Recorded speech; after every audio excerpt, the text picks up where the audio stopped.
Java मध्ये method overloading विषयस्य पाठे भवद्भ्यः स्वागतम् पाठेऽस्मिन् वयम् किं नाम मेथड ओवरलोडिंग इति तथा मेथड ओवरलोडिंग कथं करणीयमिति च ज्ञास्यामः वयमत्र उबुन्तु 11.10 जावा डेवलपमेंट किट 1.6 अपि च एक्लिप्स 3.7.0 इतीमानि उपयुञ्ज्महे पाठमिदमनुसर्तुम् अस्माभिः मेथड रचनाविधानम् अपि च जावा मध्ये एक्लिप्स उपयुज्य कन्स्ट्रक्टर ओवरलोडिंग विधानं च ज्ञातव्ये न चेत् तत्सम्बद्धपाठार्थं www.spoken-tutorial.org इति जालपुटं पश्यन्तु किं नाम मेथड ओवरलोडिंग इति पश्यामः एकस्मिन् क्लास् मध्ये द्वे अथवा तदधिकम् एकैव नाम्नः मेथड् इमानि डिफैन् करोतु तेषां पैरामीटर अस्य विधसङ्ख्ययोः व्यत्यासाः भवेयुः तादृशानि मेथड्स् ओवरलोडेड मेथड्स् इति कथ्यन्ते प्रक्रियामिमं मेथड ओवरलोडिंग इति वदन्ति अधुना मेथड ओवरलोडिंग कथं करणीयमिति पश्यामः एक्लिप्स मध्ये अस्माभिः एडिशन इति क्लास् किञ्चन रचितमस्ति अस्मिन् क्लास् मध्ये वयम् इंटिजर वेरिएबल द्वयं डिक्लेर् कुर्मः अतः इन्ट् a समं 10 सेमिकोलन् तथा इन्ट् b समं 5 सेमिकोलन् इति टङ्कयतु इंटिजर इमे एड् कर्तुं मेथड एकं रचयाम void add इति टङ्कयित्वा पेरन्थिसिस् लिखतु कर्ली ब्रेकेट् मध्ये system dot out dot println इति टङ्कयतु ब्रेकेट् मध्ये a+b लिखित्वा सेमिकोलन् नुदतु मेथड् इदमस्माकम् इंटिजर वेरिएबल द्वयस्य सङ्कलनमूल्यं ददाति वयमधुना पैरामीटर द्वयं स्वीक्रियमाणम् अन्यं मेथड् एकं रचयाम void add2numbers इति टङ्कयतु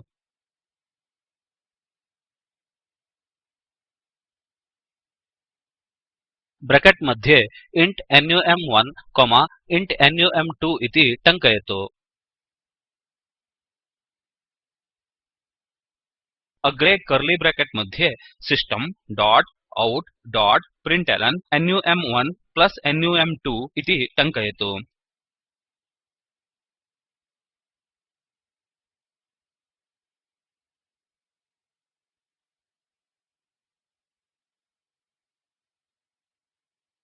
अतः मेथड् इदमस्माकम् आर्ग्युमेंट् रूपेण पास् कृतस्य मूल्यद्वयस्य सङ्कलनमूल्यं ददाति वयमधुना क्लास् अस्य ऑब्जेक्ट् एकं रचयित्वा मेथड् काल् कुर्मः अतः मेन् मेथड् मध्ये एडिशन इति क्लास् नाम टङ्कयतु obj समं न्यू एडिशन इति टङ्कयित्वा पेरन्थिसिस् सेमिकोलन् च नुदतु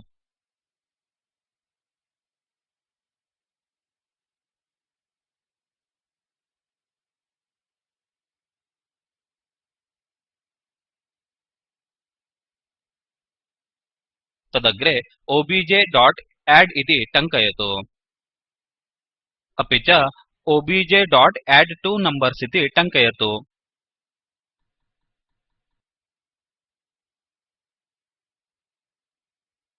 ब्रेकेट् मध्ये वयम् आर्ग्युमेंट् द्वयं पास् कुर्मः यदि अस्माभिः दशांशयुतं मूल्यं पास् क्रियते चेत् उदाहरणार्थं 2.5 3 तर्हि the method add2numbers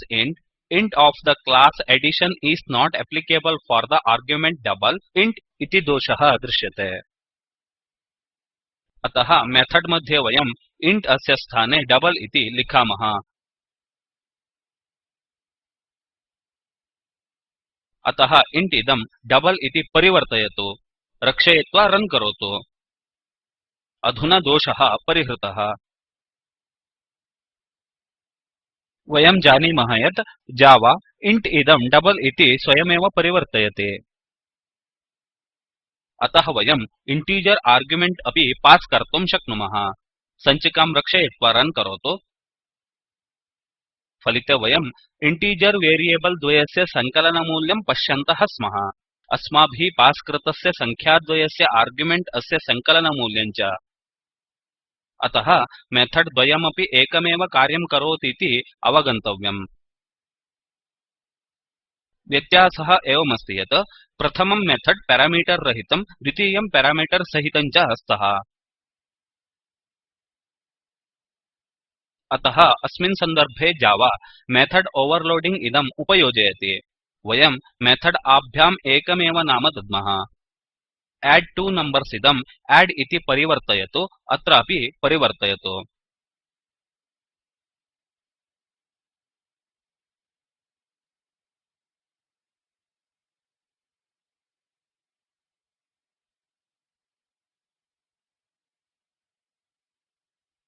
इदमेव कार्यं कुर्वन्तम् अन्यदेकं मेथड डिफाइन कुर्मः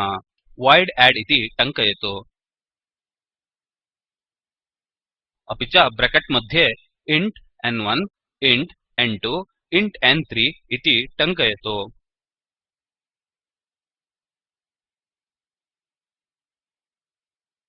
वयमत्र त्रीणि पेरामीटर्स् दत्तवन्तः कर्लि ब्रेकेट् मध्ये system dot out dot println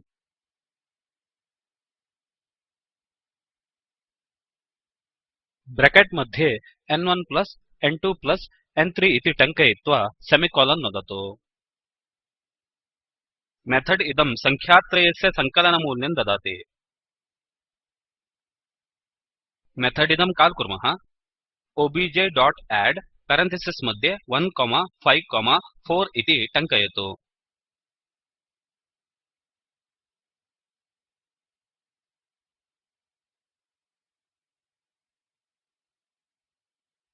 सञ्चिकां रक्षयित्वा रन् करोतु फलिते वयं सङ्ख्यात्रयस्य सङ्कलनमूल्यं प्राप्नुमः तत्तु 10 इति अतः जावा कम्पैलर पैरामीटर अस्मै सम्बद्धं मेथड् यदस्ति तं ओवर्लोड् करोति इदं पैरामीटर अस्य प्रकारं संख्यां च परीक्षति अतः प्रोग्राम रचयितृभिः मेथड् नेम् प्रति चिन्तयितव्यमिति नियमः नास्ति अपि च पास् कृतानाम् आर्ग्युमेण्ट् एषां संख्याप्रकारयोः चिन्तापि नास्ति स्ट्रिंग इमानि योजयितुम् अन्यदेकं मेथड् अपि वयं रचयितुं शक्नुमः वयमधुना अन्यदेकं ओवर्लोडेड मेथड् रचयाम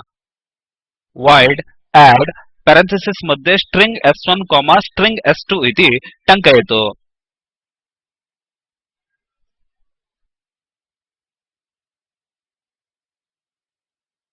कर्लि ब्रेकेट् मध्ये system dot out dot println इति टङ्कयतु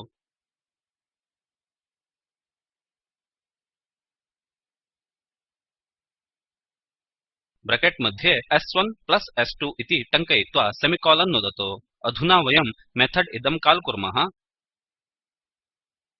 obj.add ब्रेकेट् मध्ये डबल कोट्स् अस्यान्तः हेल्लो पुनः डबल कोट्स् मध्ये स्पेस् दत्त्वा वर्ल्ड इति टङ्कयतु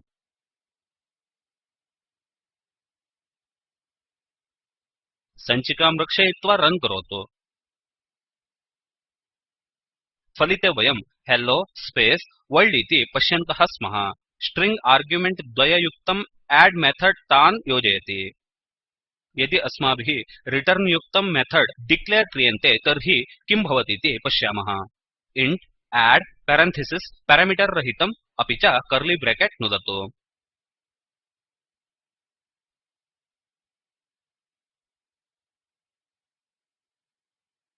duplicate method add in type addition इति दोषं प्राप्नुमः वयं add इति पैरामीटर रहितं मेथड् इदं रचितवन्तः अतः मेथड् ओवर्लोड् करणे ज्ञातव्यं यत् पैरामीटर्स् मध्ये सर्वदा व्यत्यासः भवितव्यमेव यदा केवलं रिटर्न् टाइप मध्ये व्यत्यासः भवति तदा मेथड् ओवर्लोड् कर्तुं न शक्नुमः अतः मेथड् इदं निष्कासयित्वा सञ्चिकां रक्षयतु एवं जावा मध्ये मेथड् ओवर्लोडिंग क्रियते पाठेऽस्मिन् वयं मेथड् ओवर्लोडिंग विषयं तद्विधानम्